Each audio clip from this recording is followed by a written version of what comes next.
የዛሬው ቪዲዮ እድለኛ ለሆነ አንድ ቤተሰባችን ተሸላሚ የሚሆንበትን ጊቫዌይ ይዘንላችሁ መጥተናል። ይሄ ሽልማት ምንድነው? በምንስ መልኩ ነው ደግሞ መሳተፍ የምንችለው የሚለው ለማወቅ ይህንን ቪዲዮ እስከ መጨረሻው ስትከታተሉ ምላሹን የምታገኙ ይሆናል ማለት ነው። በቀጥታ ግን ወደ ዛሬው መሰናዷችን እናመራለን።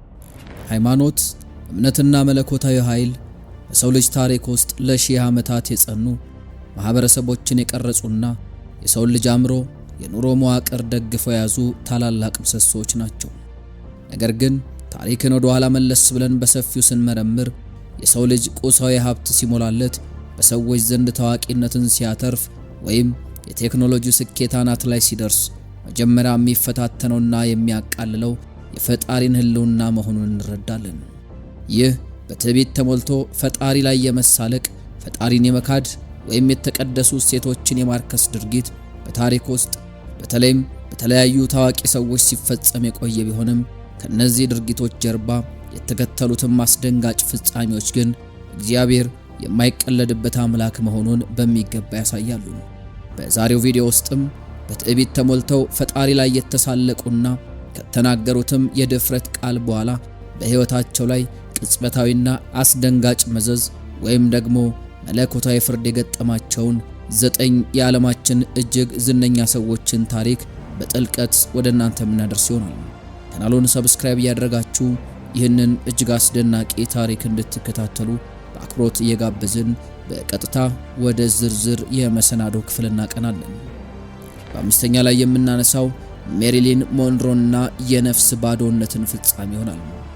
በ20ኛው ክፍለ ዘመን አጋማሽ ላይ የዓለም የሲኒማ ታሪክ ትልቁ የውበት የዝናና የሀብት ተምሳሌት ተደርጋ የምትወሰደው አሜሪካዊቷ ተዋናይት ሜሪሊን ሞንሮ በምድር ላይ አንድ ሰው ሊያገኘው የሚችለውን ከፍተኛ የሰዎች አምልኮና ክብር ያገኘች ሴት ነበረች። ሆኖም ግን ይህ ሁሉ የውጭ ስኬት በውስጡ ያለውን ታላቅ የመንፈስ ባዶነት፣ ጭንቀትና የነፍስ መናወጥ ሊደግፍላት አልቻለም ነበር።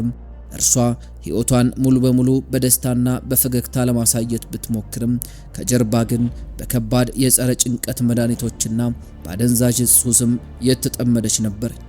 በእነዚህ አስቸጋሪ ቀናት ውስጥ እያለች በዓለም ዙሪያ በሚሊዮኖች የሚቆጠሩ ሰዎችን ወደ ፈጣሪ መንገድ የመለሰው ታዋቂው ወንጌላዊ ፓስተር ቢሊ ግራም ስለ ሕይወቷ በመንፈስ ተረድቶ አንድ ቀን በሆሊውድ ወደሚገኘው መኖሪያ ቤቷን በአካል በመሄድ ሊያነጋግራት ቻለም።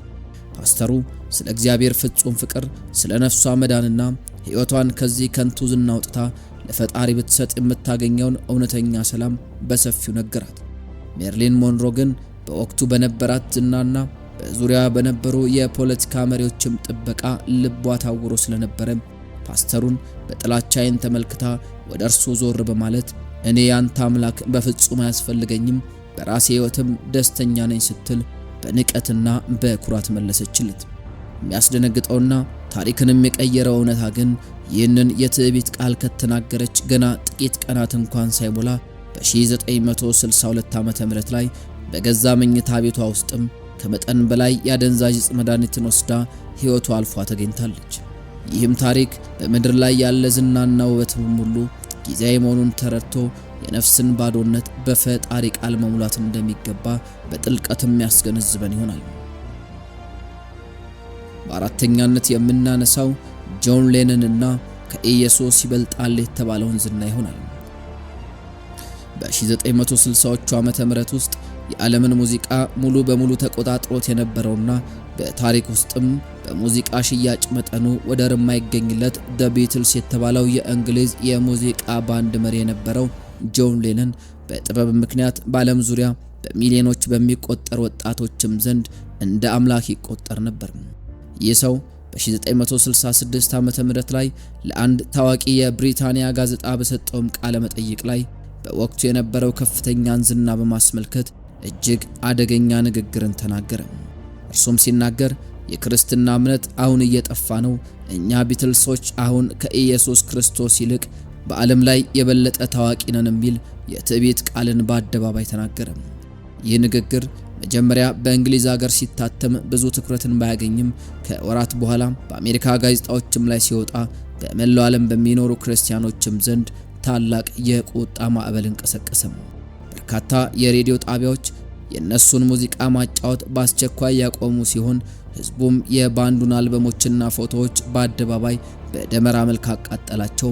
ምንም እንኳን ጆን ሌነን የፈጠረው ትልቅ ቀውስን ለማስተካከል ንግግሬ ተዛብቶብኝ ነው በማለት ደጋግሞ ይቅርታ ለመጠየቅ ቢሞክርም ከተናገረው የትዕቢት ቃል ከዓመታት በኋላ በ1980 ዓመተ ምህረት ላይ በኒውዮርክ ከተማ በሚገኘው የገዛ መኖሪያ ቤቱ ደጃፍ ላይ ማርክ ቻፕማን በተባለና ቀደም ሲል የእርሱ አድናቂ በነበረ ሰው 5 ጊዜ በጥይት ተተኩሶበት ህይወቱ በአሰቃቂ ሁኔታ ተቀጭቷል።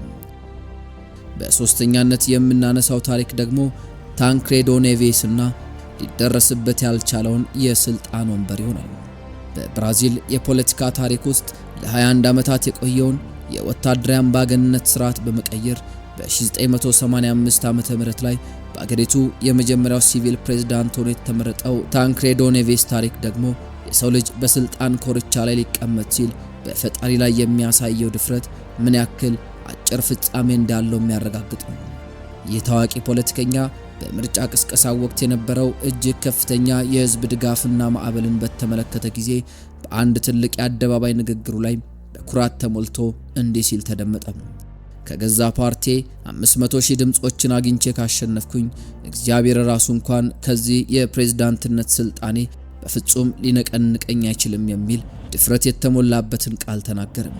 እርሱ እንዳለው ምርጫው ተካሂዶ በከፍተኛ ድምጽ አሸነፈ።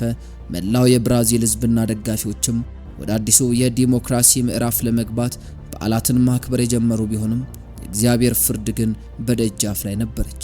ታንክሬዶ ኔቬስ የስልጣን መሐላን ፈጽሞ በይፋ ወደ ፕሬዝዳንታዊ ቤተ መንግስቱ ሊገባ አንድ ቀን ብቻ ሲቀረው በድንገት በሆዱ አካባቢ ከፍተኛ የሆነ ህመም ተሰማውና በዝግጅቱ ላይ ሳይገኝ ቀርቶ ወደ ሆስፒታል በአስቸኳይ ተወሰደ።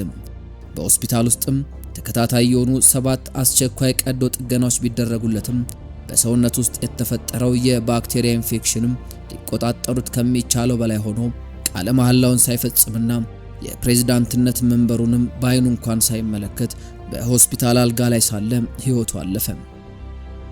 በሁለተኛነት የምናነሳው የታይታኒክ መሐንዲስ ቶማስ አንድሮስና የኦቂያኖስን ትልቁ ፍጥጫ ይሆናል።